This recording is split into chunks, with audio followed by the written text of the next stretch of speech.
ভর্তা জিনিসটা মনে হয় ছোট বড় সকলের কম বেশি অনেক বেশি পছন্দের, তাই না?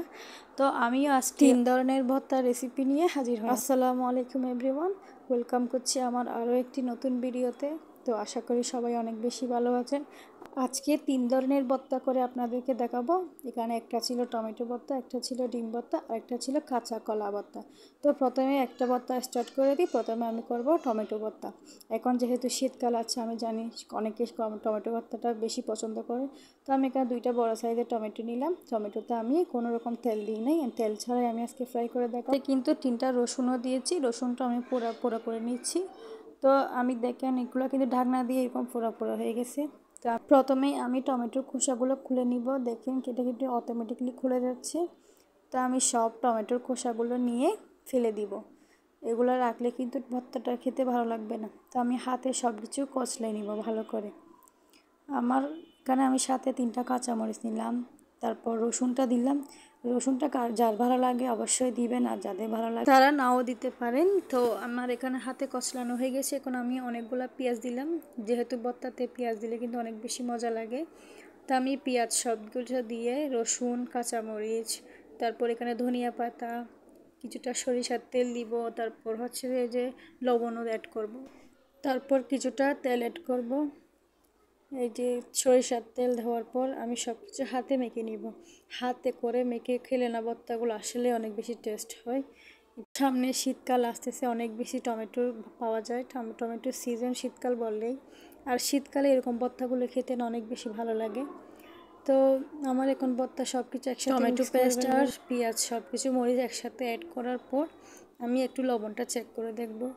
সব কিছু পারফেক্টলি হলে আমি এখন সব কিছু একটা বাটিতে নিয়ে নেব। এইভাবে করে না গরম ভাতের সাথে খেলে অনেক বেশি ভালো লাগে। তো কার কার পছন্দ টমেটো ভর্তা কমেন্ট করে অবশ্যই জানাবেন। এখন আমি করে নিব ডিম ভর্তা। ডিমটা আমি আগে থেকে সিদ্ধ করে রাখছি। এখানে আমি পেঁয়াজ, মরিচ, ধনেপাতা, সরিষার তেল, লবণ সব কিছু একসাথে দিয়ে, এখানে আপনারা চাইলে আবার শুকনো মরিচও ব্যবহার করতে পারেন। আমার কাছে ছিল না বিধায় আমি কাঁচা মরিচটাই দিলাম। তো আমি ভালো করে সব কিছু মেখে এখানে একটা সিদ্ধ ডিম দিয়ে দিব। এখানে চাইলে আপনারা কয়েকটা ডিমও দিতে পারেন। আমি যেহেতু একজন মানুষ তাই আমি একটাই দিলাম। তো আমি এখন ভালো করে মিক্স করে নিব। হাতে আসলে মাখানো ভর্তাগুলো অনেক বেশি ভালো, অনেক বেশি মজা হয়, তাই না? তো আমার এখানে ডিম ভর্তাও কিন্তু কমপ্লিট। আমি লবণটা চেক করে নিছি, এখন দেখতেই পাচ্ছেন। এখানে কিন্তু শুকনো মরিচ দিলে না ওটা আরও সুন্দর লাগে দেখতে, কালারটা। তো এই তো আমার ডিম ভর্তাটা হয়ে গেছে। এখন কলা ভর্তা করার পালা। কলা ভর্তা করার জন্য আমি এখানে 2টা বড় সাইজের কলা নিয়েছি, যেগুলো রান্না করে খাই কলাগুলা, ওইগুলাই নিছি। আমি এখান থেকে কলার বিচি ছিল এগুলো ফেলে দিলাম।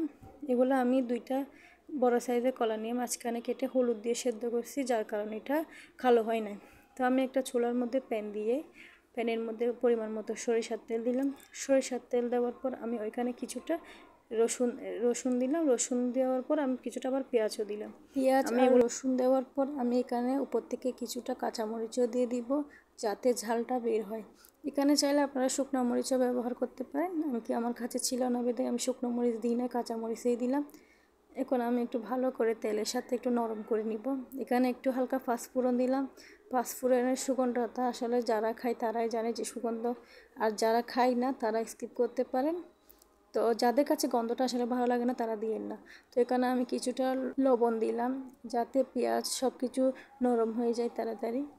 তো আমি কোনো মশলাই দিব না, জাস্ট শুধু হলুদ আর একটু জিরা গুঁড়াই দিব। তো আমি এগুলো ভালো করে নেড়ে ছেড়ে একদম কষিয়ে নিচ্ছি। তারপর হালকা একটু হলুদের গুঁড়া দিলাম। এটা অনেকে আবার কাঁচা কাঁচাও করে খায়, আমার কাছে এভাবে করে খেতে ভালো লাগে বেদায় আমি এরকমই করতেছি। তো আমি এখানে একটু জিরা গুঁড়া দিয়েছিলাম, হয়তো ওটা ভিডিও করা হয় নাই। আমি এখন মশলার সাথে কলাগুলা দিয়ে একসাথে ভালো করে মশলার সাথে মিক্স করে নিব। আপনারা দেখতেই পাচ্ছেন আমার কিন্তু মিক্সটা অলরেডি শেষ। তারপর আমি উপর থেকে কিছুটা ধনিয়া পাতা দিলাম, যাতে সুগন্ধটা বের হয়। তো আমার কলা ভর্তাও কিন্তু রেডি। দেখেন কতটা লোভনীয় লাগতেছে। 3টা ভর্তা আমি দেখাই, একটা কলা ভর্তা। তো আমার আজকে রেসিপি এই পর্যন্তই। সবাই ভালো থাকবেন, সুস্থ থাকবেন। দেখা হবে অন্য কোনো রেসিপিতে কিংবা ভিডিওতে। Thanks for watching. আল্লাহ হাফেজ। আসসালামু আলাইকুম।